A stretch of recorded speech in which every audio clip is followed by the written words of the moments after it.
पुण्यातील Jadhavar group of इन्स्टिट्यूटतर्फे नरे येथील संस्थेच्या सभागृहात आयोजित करण्यात आलेल्या 7व्या युवा संसदेमध्ये सामाजिक चळवळ आणि तरुण या विषयावर चर्चासत्राचे आयोजन करण्यात आले. यामध्ये निवृत्त पोलीस अधिकारी सुरेश खोपडे, महाराष्ट्र राज्य महिला आयोगाच्या अध्यक्षा रुपाली चाकणकर, संभाजी ब्रिगेडचे प्रदेशाध्यक्ष प्रवीण गायकवाड आदी सहभागी झाले होते.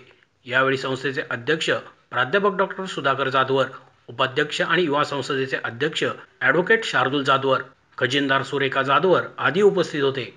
एका हातामध्ये मोबाईल आणि दुसऱ्या हातामध्ये टीव्हीचा रिमोट अशी सध्याच्या तरुणांची अवस्था झाली आहे.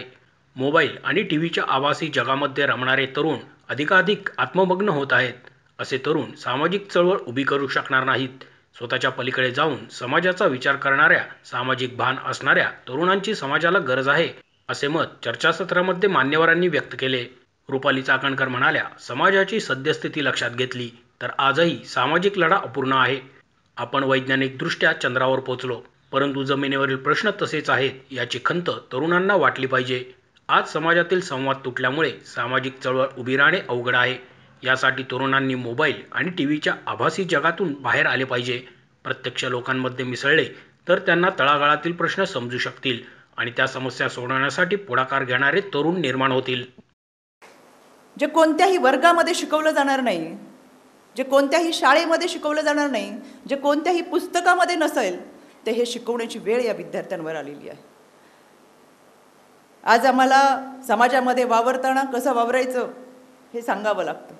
आम्ही नागरिकशास्त्राची पुस्तकं जरूर वाचतो, परीक्षा देतो, मोठ्या मार्काने उत्तीर्ण होतो, पण नागरिक म्हणून आम्ही वावरलो का? समाजाचे प्रश्न आम्हाला समजले का? नाही समजले.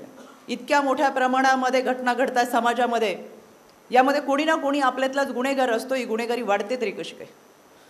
इतकं हिंसक वातावरण निर्माण होत असताना आपल्यामध्ये हिंसा करावी असं वाटतं तरी कसं काय? आईवडिलांनी संस्कार देत असताना स्वतःची स्वप्न आपल्याबरोबर जोडलेली असतात, ती स्वप्न पूर्ण करावी म्हणून एखाद्या दिवाळीची साडी आई खरेदी करत नसेल. वडिलांच्या पायातला चपलेचा अंगठा तुटला तर बिचारा बाप म्हणत असेल राहू देत तसंच, पण लेकीला मला नवीन बूट घेऊन देता आले पाहिजे म्हणून पैशाची तरतूद करतोय तो.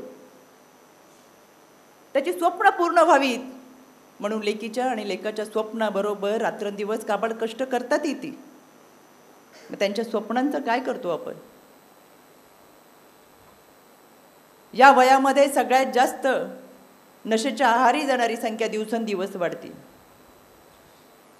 सिगारेटच्या धुराबरोबर आई बापाची स्वप्न आम्ही ते हवेत विरवतोय.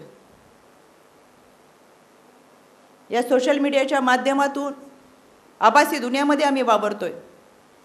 1 मिनिटाच्या रीलमध्ये आम्ही आमच्या स्वप्नातला राजकुमार घोड्यावर येताना पाहतोय.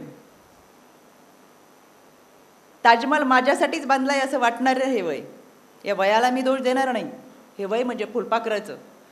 निसरड्या वाटेवरून एकदा का पाऊलवाट घसरली की पुन्हा डाव मांडता येत नाही. म्हणून या वयामध्ये कदाचित शिक्षक काही सांगत असतील तर चुकीचं वाटतं, आई वडिलांनी काही सांगितलं तर ते चुकीचं वाटतं, पण मैत्रिणींनी किंवा मित्रांनी सांगितलं तर ते लगेच खरं वाटतं.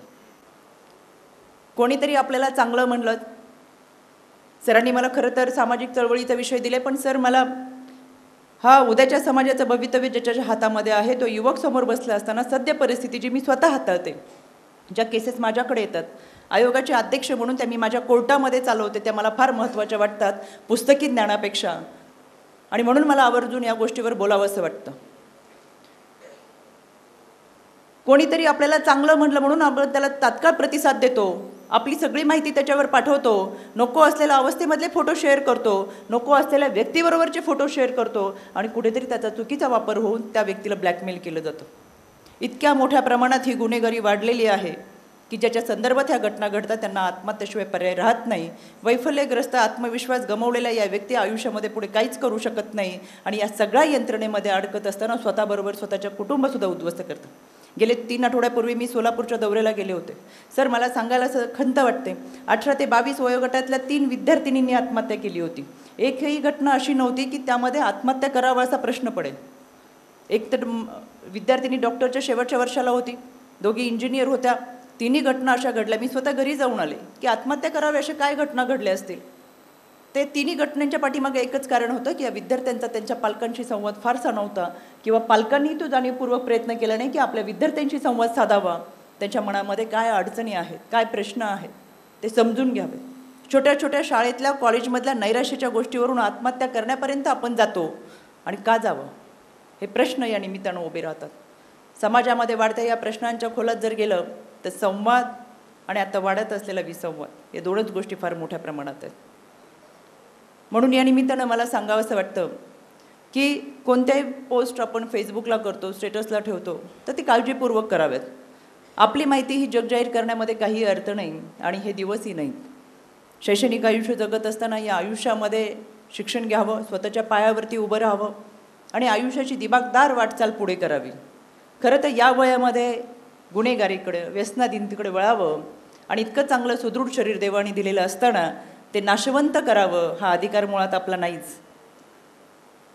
त्यामुळे या शैक्षणिक आयुष्यामध्ये जगत असताना आपली स्वप्न फार मोठी आहे, ती पूर्ण करण्यासाठी आपल्याला लढावं लागेल, जिद्दीने लढावं लागेल, कारण की आईवडिलांनी जी स्वप्न आपल्याबरोबर दिलेली आहेत ती आपल्याला पूर्ण करायची आहेत. मोशी न्यूज नेटवर्कसाठी मोहित शिंदे, पुणे.